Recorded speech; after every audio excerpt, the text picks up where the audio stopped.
Bonjour à toutes et à tous. Donc, je m'appelle Frédéric Loberman, je travaille chez Orange. J'ai travaillé longtemps chez Orange France et aujourd'hui je travaille chez Orange Group ou Orange Corporate, puisqu'on a le bonheur d'être un groupe implanté dans beaucoup de pays. Et donc, avec la filiale française que j'espère vous connaissez tous pour en être client et qui est la principale filiale. Donc, mon témoignage ce matin, c'est le témoignage donc c'est un témoignage personnel, c'est le témoignage d'une personne dont le métier, c'est d'être un peu le troublion, puisque dans l'excellence opérationnelle, moi, ma responsabilité, c'est de, comment dirais-je, parfois de rappeler la finalité de cette excellence opérationnelle, c'est-à-dire servir le client en osant des phrases un peu provocantes du style c'est quand même le client qui paye nos salaires à la fin du mois.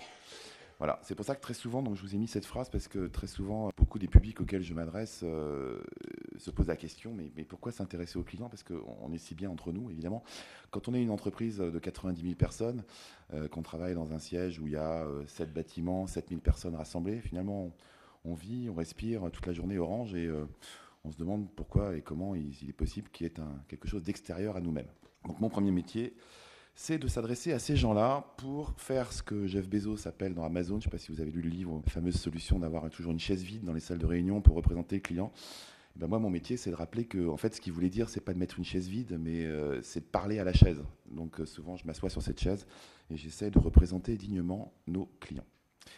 Le deuxième chose auquel je m'adresse très souvent, c'est d'essayer de réaligner un peu cette efficacité opérationnelle pour veiller à se rappeler de notre objectif à tous. Enfin, c'est souvent, j'ai quitté mon poste il y a quelques mois et j'ai croisé une collègue que j'adore et qui me dit c'est dommage, on s'adore, on aurait adoré bosser ensemble, mais effectivement, on n'a pas pu parce que toi, tu bosses sur l'expérience client et moi sur le business. Et je me suis dit, Damned, je suis parti trop tôt, j'en ai raté une. Voilà, l'opposition entre l'expérience client et le business, je pense que ça résume bien le dilemme que nous avons tous à résoudre tous les jours entre mais quelle est la finalité de l'expérience opérationnelle? Est-ce faire de l'attila de la vente ou est-ce vraiment d'avoir des clients satisfaits? Voilà mon métier de tous les jours. Alors pour ça, je n'ai pas refait des slides, j'ai utilisé 2-3 slides. Donc c'est à titre de témoignage que j'utilise moi très souvent dans mes interventions en interne quand les gens acceptent de recevoir le troublion que je suis. Donc je vais les voir et en général je commence par leur dire il faut bouger. Et donc pour moi l'efficacité opérationnelle aujourd'hui c'est êtes-vous prêt à bouger? Alors bouger, pourquoi? Parce que faut d'abord leur rappeler à chacun qu'est-ce qu'il faut bouger. Parce qu'en fait, dans la plupart des grosses entreprises, vous seriez assez étonnés, en tout cas les étudiants ici présents, beaucoup d'entre nous, on a un peu oublié dans quelle entreprise on travaille. Et chez Orange, moi j'ai coutume de dire qu'on n'est pas une start-up, ça se saurait, et que là où certaines start-up réussissent parce que dans leur ADN, ils mettent du client et ils rappellent à chacun dès le départ, comme a pu le faire un Apple ou n'importe quelle start-up d'aujourd'hui, que le client est au centre et que l'ADN est construit autour du client. Il y a des grosses entreprises comme les nôtres, SNCF, Engie, la Poste, Orange, où nous, on existe depuis très longtemps, on a un énorme historique, on a des actifs extraordinaires. Madame en a parlé tout à l'heure, des contrôleurs, des facteurs, des techniciens d'intervention. Et nous, notre métier, c'est comment transformer ces gens-là, si tant est qu'ils en aient besoin, ce qui pose pas mal. C'est pour ça qu'on connaît aussi pas mal les problèmes un peu de transformation et de gens qui pleurent, parce que c'est toujours très difficile de se transformer, pour aller vers le client. Donc nous, là, ce que je mets souvent au tableau, c'est que nous, on n'est pas une entreprise de service, on est une entreprise qui fait de l'industrie du service, c'est-à-dire qu'on n'a pas 10 personnes à piloter, mais on a tous les jours 35 000 personnes au service du client, avec des centaines de millions d'interactions tous les ans. On est par exemple un des plus gros factureurs d'Europe. Donc ça veut dire que nous, ce n'est pas le petit truc rapide à piloter, c'est une masse de choses à piloter. C'est comment on fait que 35 000 personnes en permanence arrivent à avoir une certaine attitude orange, homogène, quelles que soient leurs compétences et quel que soit le client qu'ils rencontrent. Alors une fois que tout le monde a compris que c'est à ça qu'on s'attaque et que c'est ça qu'il faut bouger, il faut motiver les gens pour bouger. Alors pour motiver les gens pour bouger, en général, on utilise la grande technique de dire « attention, l'externe bouge ». Donc on balance des slides en disant « connaissez-vous Nespresso, Apple, Google, Amazon ?» Donc en général, ça terrifie tout le monde, mais au fil des années, je m'aperçois que c'est assez contre-productif parce que finalement, c'est un peu comme dans le petit Nicolas, le premier de la classe. Tout le monde dit on connaît tous Agnan, mais vu la tête qu'il a, j'ai pas envie de lui ressembler, donc ça me motive pas. Ce qui est un problème, et c'est avec le plus grand respect que je le dis, c'est quand le dernier de la classe se met tout d'un coup à bouger. Alors, il va de l'expérience client une chose importante, que je rappelle souvent à mes collègues. Mes collègues adorent bencher. Donc, ils benchent. Et souvent, évidemment, ils benchent dans le secteur des télécommunications. Mais on leur dit que dans le domaine de l'expérience client, vous qui êtes tous des clients, vous benchez toutes les entreprises entre elles en permanence. C'est-à-dire que ce que vous vivez correctement à la poste, en faisant vos couches chez Carrefour, en appelant votre assurance, votre banque ou votre opérateur télécom, vous nous comparez en permanence. Je vous donne un exemple. Par exemple, il n'y a pas longtemps, j'avais une équipe chez moi qui travaillait sur l'amélioration du parcours déménagement et ils me disent tu vas être content, on a fait un bench. Je dis très bien, vous avez benché avec qui? On a benché avec le carré rouge, le carré bleu et puis l'autre. Enfin, je n'ai pas le droit de citer les noms des concurrents. Je dis mais attendez, la probabilité qu'un client Orange déménage en même temps avec les 3 autres me paraît faible. Je dis mais en vrai, le client, il va bencher Orange avec qui? Et là, ils ont réfléchi 2 secondes, ils m'ont dit ah oui, évidemment, plutôt avec EDF, Engie, Veolia pour l'eau, etc. Attention, quand on fait de l'expérience client, il faut se bencher avec d'autres secteurs, et en particulier un secteur qui est, je reviens à mon allusion du petit Nicolas, le dernier de la classe, prétendument, c'est les services publics. Les services publics, depuis quelques années, ont fait des efforts en termes d'expérience client, et j'utilise client exprès, absolument incroyable. Pour notre bien, et parfois pour le pire, en toute amabilité, celui qui a le plus progressé, c'est celui-là, qui est très très puissant. Et pour ceux qui sont parisiens, si vous dites que vous n'avez pas payé un PV parce que vous n'avez pas trouvé d'enveloppe et de timbre, vous n'êtes plus crédible. Tout est digital. Quant à eux, il y a quelques semaines, enfin pour ceux qui les payent et qui ne sont pas mensualisés, vous voyez que vous recevez votre impôt, vous avez une appli qui s'appelle ImpôtGouv, vous flashez le code sur votre avis d'impôt et 2 minutes après, vous avez un mail qui vous dit que vous avez payé votre impôt, etc. etc. Ça, c'est le niveau d'expérience client et même digital pour les geeks que les services publics sont capables de développer aujourd'hui. Et le problème que ça nous pose, c'est que ce n'est pas des geeks, ce n'est pas quelques clients. C'est toute la population française qui est en train d'être habituée à vivre des expériences et à un niveau très fort avec lequel nous serons confrontés. Je connais mon ami Raphaël Collat qui fait le même métier que moi à la Poste, donc j'ose dire la chose. Si un client n'attend pas à la Poste, il ne supportera pas d'attendre dans une agence Orange. Point. Et donc c'est à ça qu'il faut se confronter. Donc une fois que vous avez un petit peu motivé les gens en disant attention, l'externe va bouger, après évidemment il y a l'interne. Donc en interne, nous on a une chance extraordinaire. On a depuis 2015 un plan. Moi j'étais un peu solitaire, on m'appelait l'évangéliste dans le désert pendant quelques années, mais là depuis 2015 j'ai la chance du fait que l'entreprise, et j'y suis strictement pour rien, je rigole, a décidé de lancer un plan stratégique qui s'appelle Essentiel 2020 et dont le motto, le slogan, l'ambition est d'offrir à nos clients une expérience client incomparable. Donc je vis depuis mars 2015 un petit peu plus de bonheur. J'ai plus jamais à justifier pourquoi je suis troublion.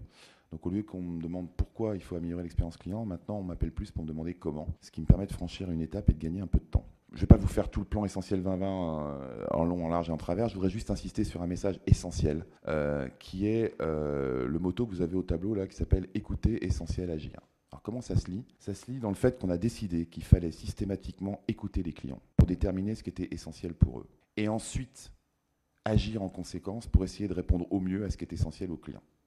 C'est vital. Ça veut dire juste que dorénavant, on va veiller à ce que le client soit le cahier des charges de ce qu'on fait. En termes d'efficacité opérationnelle, ça rappelle juste que la finalité de l'efficacité opérationnelle, c'est vous, c'est nous, c'est le client. Et que ce qu'on appelle les KPI PASTEC, qui sont tout vert de l'intérieur et tout rouge de l'extérieur, c'est-à-dire qu'en gros, opérationnellement, on est tout à fait satisfait. On a effectivement, sur 100 commandes de mobile, on en a expédié 96,4 en 24 heures. Ok, est-ce que tu peux me dire combien de clients ont reçu le mobile en 48 heures comme le vendeur s'est engagé auprès du client? Je ne sais pas, c'est la Poste. Ça, c'est ce qu'on appelle un KPI PASTEC. On continue, donc on nous demande de s'occuper de l'expérience client. Et puis, de toute façon, vous pouvez vous dire, oui, bon, le marché, etc. De toute façon, donc il y a l'externe, il y a la direction générale, et puis de toute façon, on n'a pas le choix parce qu'il y a le client. Alors là, je vais vite. En fait, c'est le fait qu'on n'ait pas le choix, et pourquoi je pense que cette fois-ci, on va réussir, alors que pendant très longtemps, on ne nous a pas attendu pour s'occuper de l'expérience client. C'est le fait que nous, en particulier, et d'autres, on a travaillé énormément, et nous travaillons tous les jours énormément, à faire en sorte que vous deveniez hyper connectés. Vous êtes tous de plus en plus hyper connectés. En étant hyper connectés, on vous a rendu ultra social. En vous rendant ultra social, vous n'avez jamais autant raconté votre vie à tout le monde et pire encore, jamais passé autant de temps à lire la vie des autres. Le problème que ça nous pose, c'est que ça veut dire qu'aujourd'hui, ça a complètement inversé le rapport de force entre les entreprises et les clients. Aujourd'hui, un monsieur je ne suis rien qui habite à Je n'y fous pas les pieds est capable de mettre n'importe quelle boîte du CAC 40 par terre. Voilà. C'est ça la réalité. Parce que ce qui n'a pas changé, c'est que les mauvaises nouvelles continuent à voyager bien plus vite que les bonnes. Donc en fait, soyons concrets, soyons sûrs, l'efficacité opérationnelle tournée vers le client, ce n'est pas une décision interne, ce n'est pas une décision du marché, c'est vous les clients qui avez dit soit vous jouez ça, soit vous êtes fini. Vous connaissez tous les histoires du guitariste de United Airlines, du livreur de FedEx, de Betty chez Mark & Spencer, et puis surtout le fameux là, de British Airways qui, mécontent de la manière dont British Airways avait traité la récupération de ses bagages lors d'un voyage, a acheté sur ses propres deniers une campagne Twitter sponsorisée et a pourri le compte Twitter de British Airways pendant 3 mois. Voilà quelques exemples des joyeusetés que le client peut nous amener. Ce qui nous amène en termes d'efficacité opérationnelle à être extrêmement vigilant dans toutes nos interactions avec le client pour vérifier qu'on laisse le client en satisfaction afin d'éviter qu'il aille se répandre ailleurs et qu'on se retrouve non pas avec un client à soigner, mais 100, 1000, parfois quelques millions. Voilà, donc là, normalement, tout le monde est motivé pour bouger. Alors après, on explique rapidement, on dit bouger, ça veut dire quoi? Ça veut dire changer de point de vue. Changer de point de vue pour adopter le client. Alors comme maintenant, vous êtes complètement... vous avez tous compris donc le nouveau slogan d'Orange sur Essentiel 2020 avec écouter, essentiel et agir. Je vais l'utiliser tout de suite. Voilà, c'est soit vous continuez à agir en fonction de vos propres intérêts, en fonction de ce qui est essentiel pour vous, puis éventuellement vous écoutez ce qu'en pense le client, mais dans ce cas-là, venez pas vous plaindre. En termes d'efficacité opérationnelle, vous allez subir l'expérience client. Soit effectivement, vous faites en sorte que ce que dit le client devient le cahier des charges de l'essentiel. Et ensuite, j'insiste, les gens de l'expérience client ne sont pas des ayatollahs. On n'a pas dit qu'on pourrait toujours faire tout ce que le client veut, hein. Ce qu'on dit, c'est que comme on a mis l'essentiel client comme cahier des charges de tout ce que nous faisons en interne, nous saurons exactement ce que nous pouvons servir et nous savons exactement ce que nous ne pourrons pas servir. Ça veut dire par exemple qu'aujourd'hui, le KPI que nous avons sur les lancements de projets, ce n'est pas d'offrir une expérience parfaite. On essaye tous de le faire, mais la réalité est ainsi faite qu'on ne peut pas toujours faire ce qu'il faut. Par contre, c'est pas de surprise. C'est-à-dire que ce n'est pas les premiers clients le jour J, le lendemain du lancement, qui servent de testeurs à nos produits. On a normalement fait tout ce qu'il fallait pour savoir exactement ce qui allait se passer. Donc ça, c'est le fond de la maîtrise. Il faut bouger, et bouger, c'est changer de point de vue. Changer de point de vue, c'est pas remplacer un point de vue par un autre, c'est enrichissez votre point de vue interne qui est extrêmement important, continuez à piloter vos process, etc. C'est évident que c'était hyper important, mais enrichissez tous vos tableaux de bord avec des KPI et avec des vues clients, et vous serez beaucoup plus efficace opérationnellement. C'est ça le fond du truc.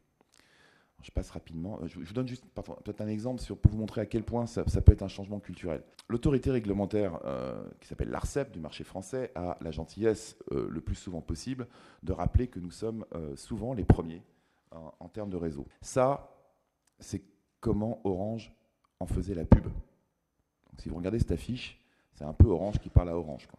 Ces affiches, il y en avait partout sur les culs de bus, mais il y en avait beaucoup dans les couloirs de la direction technique d'Orange. Pas très client. Appliquez maintenant écoutez, essentiel, agir, et vous arriverez à une affiche qui est celle-là. On part du client, d'ailleurs, regardez, c'est lui qui est au milieu de l'affiche. D'accord ? On se préoccupe de ce qui est essentiel pour lui, et il nous dit que ce qui est essentiel pour lui, c'est d'avoir ses usages. Je pense que la plupart des gens de la salle se reconnaîtront, d'accord ? Voire en mobilité. Et c'est ça qu'on met en avant. Donc on montre qu'on a compris ce qui était essentiel pour le client. Et à partir de là, en toute modestie, on dit notre réponse, c'est le réseau. Et on rappelle en bas, comme une signature, que l'ARCEP a la gentillesse de signaler que pour la 4e fois consécutive, nous sommes le premier des réseaux. Vous voyez que c'est le même message, mais complètement changé en termes de présentation. Alors voilà, après, quelques initiatives pour vous montrer que tout ça est très concret dans l'efficacité opérationnelle. Donc vous avez compris, tout est basé sur l'écoute client. Donc on travaille énormément pour développer l'écoute client, partout où c'est nécessaire. Écoute client, et j'insiste parce que je l'ai entendu 2 fois, écoute client, écoute salarié, on fait les deux. Il ne viendrait pas à l'idée d'une entreprise d'assurance de faire remplir un constat avec une seule colonne pour savoir ce qui s'est passé lors d'une interaction. Et bien, il en va de même pour l'écoute client. À chaque fois sur une interaction, ce qui nous intéresse, c'est de savoir ce que dit le client et ce que dit notre employé qui a servi le client. Et en général, le client nous donne des symptômes, j'ai 42 fièvres, et le salarié commence à nous donner 2-3 pistes de diagnostic sur la cause racine du problème. Et c'est l'assemblage des deux qui nous permet d'être très pertinent sur l'analyse de l'expérience client et de l'insatisfaction et pour le ramener à la satisfaction, etc., etc. Au passage, vous avez compris par rapport à mon exemple sur les réseaux sociaux qu'un des exemples très concrets de changement, c'est faire comprendre en interne qu'un client qui réclame n'est pas un emmerdeur, mais un ami, quelqu'un qui vous fait un cadeau, puisque c'est quelqu'un qui prend l'initiative de vous donner une seconde chance pour faire bien. Vous imaginez, enfin je ne sais pas, pour ceux qui connaissent des départements récla, aller dans un département réclamation et leur expliquer que les gens qui les appellent et qui les harcèlent tous les jours sont des amis qui leur veulent du bien, c'est compliqué. Mais pourtant, c'est la vérité. D'accord ? Parce qu'au lieu d'aller baver partout sur les réseaux sociaux, il prend la peine de nous en parler avant et il nous donne une chance d'améliorer le coup. Deuxième initiative rapide sur l'amélioration de l'efficacité opérationnelle, c'est la fameuse inclusion du digital. Je vais hyper rapidement, pour finir en beauté, sur les parcours clients, qui était normalement le but de ma présentation. Voilà comment moi j'intègre le digital dans l'expérience client. Aujourd'hui, la révolution numérique fait que tous autant que vous êtes, vous voulez tout de suite. Vous êtes des insatiables de l'immédiateté. Nous, aujourd'hui, les entreprises, on a un petit problème, c'est que le dernier film que vous souhaitez, Google vous le trouve en 2 minutes, Amazon vous le livre en version originale en 48 heures, mais nous, vous continuez à attendre pour nous joindre et nous voir. Donc en fait, on s'est posé la question de savoir comment réussir à répondre à votre exigence de relation client, tout en sachant qu'on n'ouvrira pas nos boutiques 24/24 et encore moins nos call centers. Donc en fait, on s'est aperçu que la personne qui est le plus souvent avec vous-même, c'est vous-même. Donc l'idée, c'est qu'on va vous rendre autonome. Et pour vous rendre autonome, on a développé tout plein d'enablers digitaux. Donc en fait, toutes les applications qu'on développe pour vous sur votre mobile, sur votre PC, etc., l'idée, c'est de renforcer votre autonomie pour que vous puissiez, sans avoir besoin de nous joindre en direct, répondre à 99% de vos sollicitations. Et l'autre chose qu'on développe aussi, c'est qu'on s'est aperçu qu'avec la révolution numérique, vous adorez vous entraider. Et donc, on développe de plus en plus tout ce qui est forum.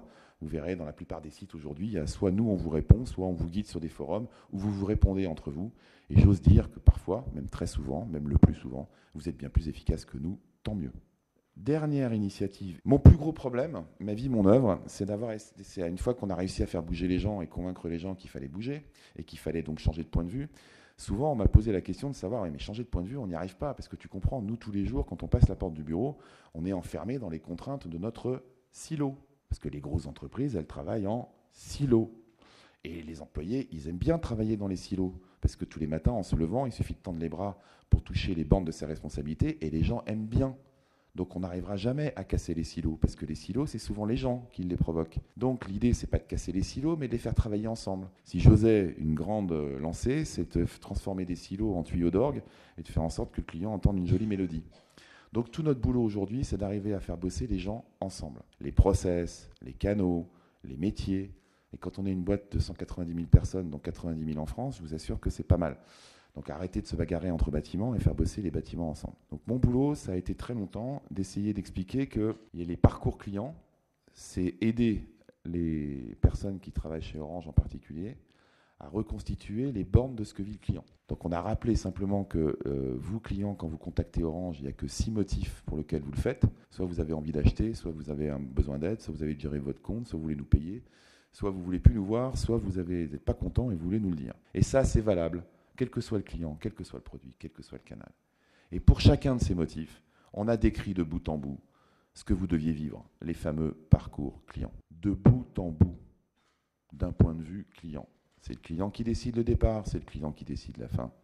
Charge à vous ensuite de trouver, selon votre métier, selon votre fonction, quelle étape dépend de vous. Et surtout, avec qui vous allez jouer pour servir le parcours de bout en bout. En conclusion, en termes d'efficacité opérationnelle, on a rappelé à chacun que servir le client, c'était souvent, vu de l'interne, courir un 4x100 mètres. Dans un 4x100 mètres, en général, vous avez la problématique suivante. L'équipe Orange perd et vous avez les 4 coureurs qui arrivent et qui vous disent « Je ne sais pas ce qui s'est passé. Moi, j'ai mis 2 secondes aux gens qui ont couru avec moi. Et pourtant, on a perdu. » Et là, vous leur rappelez qu'on a juste raté le passage de relais entre les différents coureurs. Et donc là, il faut rappeler que la performance, elle est collective ou elle n'est pas. Le reste, c'est du process interne. Le client, il voit qu'une seule ligne d'arrivée, comme dans un 4x100 mètres.